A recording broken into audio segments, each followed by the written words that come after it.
are some procedures you can do to lighten the actual tattoo if it's too dark or, maybe laser. But with some certain skin types, such as melanated skin tones, those will not pull the tattoo out of your skin. So you really have to be careful and you have to do your research on who you choose to do your permanent makeup procedures or semi-permanent brow procedures. Welcome to the Brows & Co. Show, your backstage pass to the world of brows, beauty, and business. I'm your host, Kechia Taylor, and I'm thrilled to have you with us for this weekly episode. Get ready to immerse yourself in the fascinating world of beauty trends, brow secrets, and the ins and outs of the beauty industry. Whether you're a beauty enthusiast, a business owner, or just curious about what goes on behind the scenes, you're in for a treat. So without further ado, let's explore the magic that happens when beauty meets business on the Brows & Co. Show. Welcome to the Brows & Co. Show. I'm Kechia Taylor, CEO and franchisor of Brows & Company and your host of the Brows & Co. Show. So on today's episode, I'm giving you the tea. This is for potential clients or people considering permanent makeup, such as nano brows, powder brows, microblading, lip blushing, eyeliner, scalp micro pigmentation, and all of the above. I just want to give you the scoop on permanent makeup because we get a lot of clients that come in here and they really don't understand the research that they need to do or the education that they need to have before doing this procedure. Let's get into it. Let me give you the scoop, the tea, however you want to say it. But permanent makeup is a form of tattooing, okay? It's a form of tattooing. Some permanent makeup can be permanent, like a tattoo is permanent. When we're talking about microblading, powder brows, and ombre brows, those are considered semi-permanent. Those are not permanent. The only brow procedure that's permanent is a tattoo, like the old school tattoos that they used to do like 10 years ago, where you have like the block in the middle and the blocky shape. That's the only thing that's permanent. Everything else is semi-permanent. So if you have microblading or powder brows or nano brows and you've had them longer than 2 years, that is a skin scarring issue. That means you have a permanent tattoo. That means that artist went too deep into the hypodermis layer of the skin and created a scar, which is a permanent tattoo. Just like these over here, a tattoo is nothing but a scar dressed up with color and design. Okay, so I just want to make sure that you understand that from the beginning, that all of these permanent makeup procedures are tattoo procedures, but the brow procedures are semi-permanent, not like tint and henna. Well, tint and henna, it's temporary. Tint and henna is temporary. It lasts about 7 to 21 days.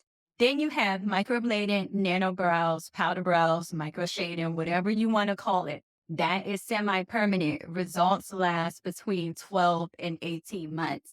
Then you have a brow tattoo, which is forever. You can't get rid of it. There are some procedures you can do to lighten the actual tattoo if it's too dark or, maybe laser. But with some certain skin types, such as melanated skin tones, those will not pull the tattoo out of your skin. So you really have to be careful and you have to do your research on who you choose to do your permanent makeup procedures or semi-permanent brow procedures. One of the things that I highly recommend is, first, when you are doing your searches, narrow it down to 3 permanent makeup studios or 3 people that do permanent makeup in your area.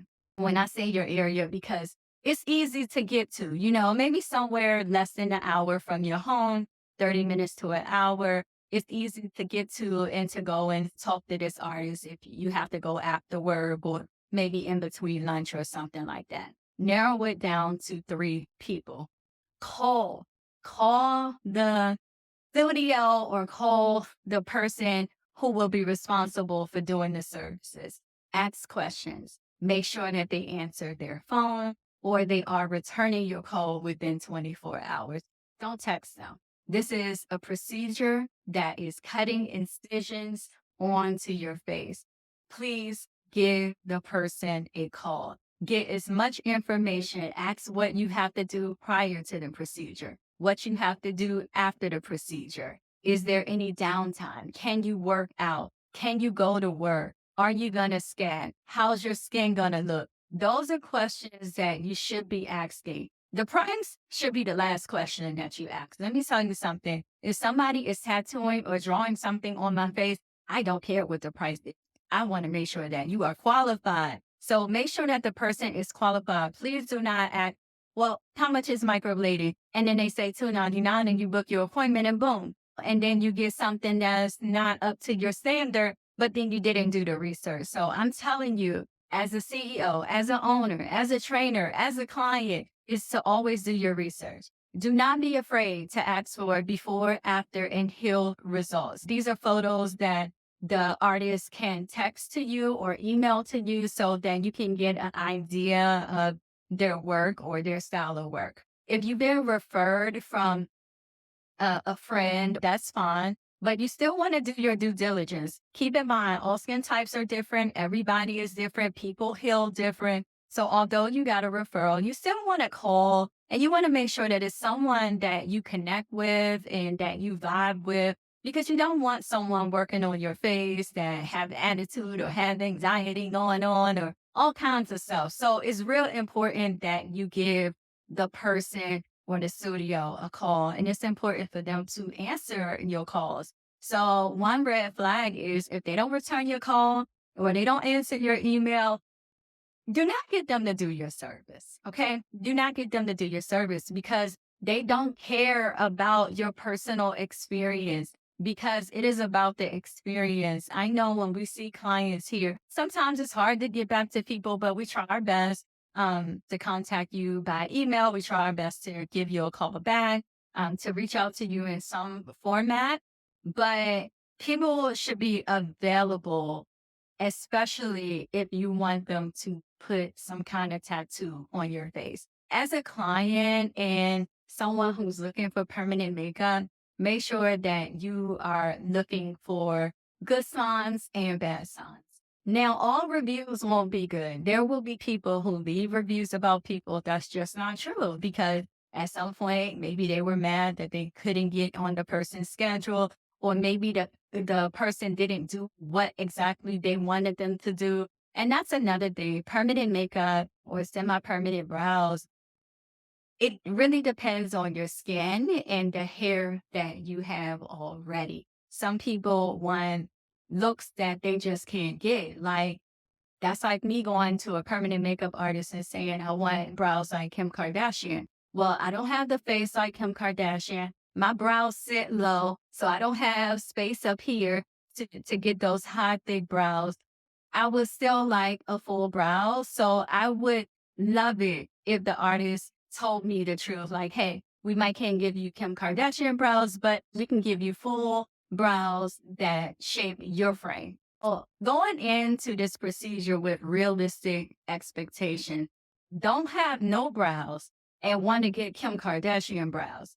That's a big jump. You know, you want to meet that person in the middle, get full brows. And then if you like what you have, then during your touch up, you can go a little bit thicker, a little bit darker, but we all have customized proportions to our face.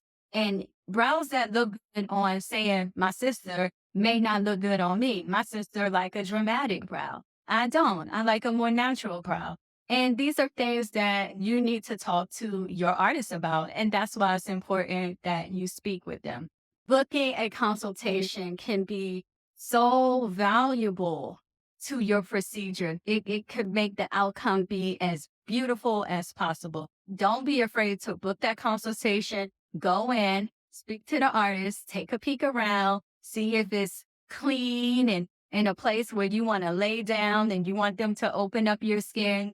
These are things that you have to look for. These are things that you have to be concerned with. Are they disposing of things properly? Are they using new needles? You know, these are things that you have to ask. These are things that you have to check for. Now, when our client is getting a service, all of our needles are brand new out the pack. And nobody should be reusing anything. Okay. That's just, it's not proper and it's against the law anyway.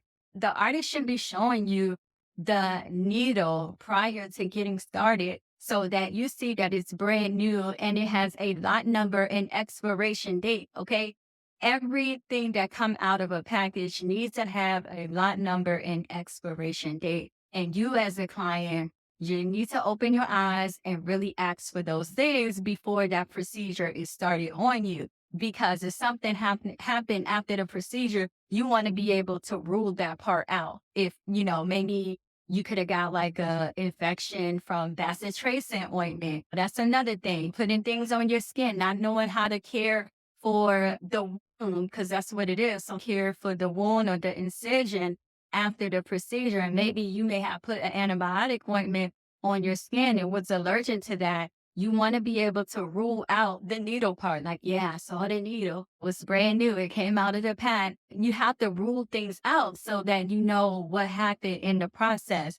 Don't take this procedure lightly. Make sure that you are doing your research. Make sure that you are calling the artist or calling the location that you want to go to. Narrow it down. Make sure that pricing is definitely not the factor for you making your final decision. Make sure that you book a consultation, especially if you're unsure about the procedure that is best for your skin or best for your face. Don't be afraid when you go in for your consultation to ask them to draw the shape in for you. We do that over here. We don't have no problem doing that. We want you to be as comfortable with the procedure as possible. This also goes for lips and eyeliner too. Do not book a lip procedure without knowing what you're getting into. These procedures are not painless either. There is some discomfort to it when you get these procedures done. They are cosmetic procedures. So I hope this was helpful. I'll be bringing more episodes like this to you. I hope that as a client or potential client of somewhere, even browsing company, that you do your due diligence and that you're checking for everything and that you're well educated on the procedure that you would like to get before booking your appointment.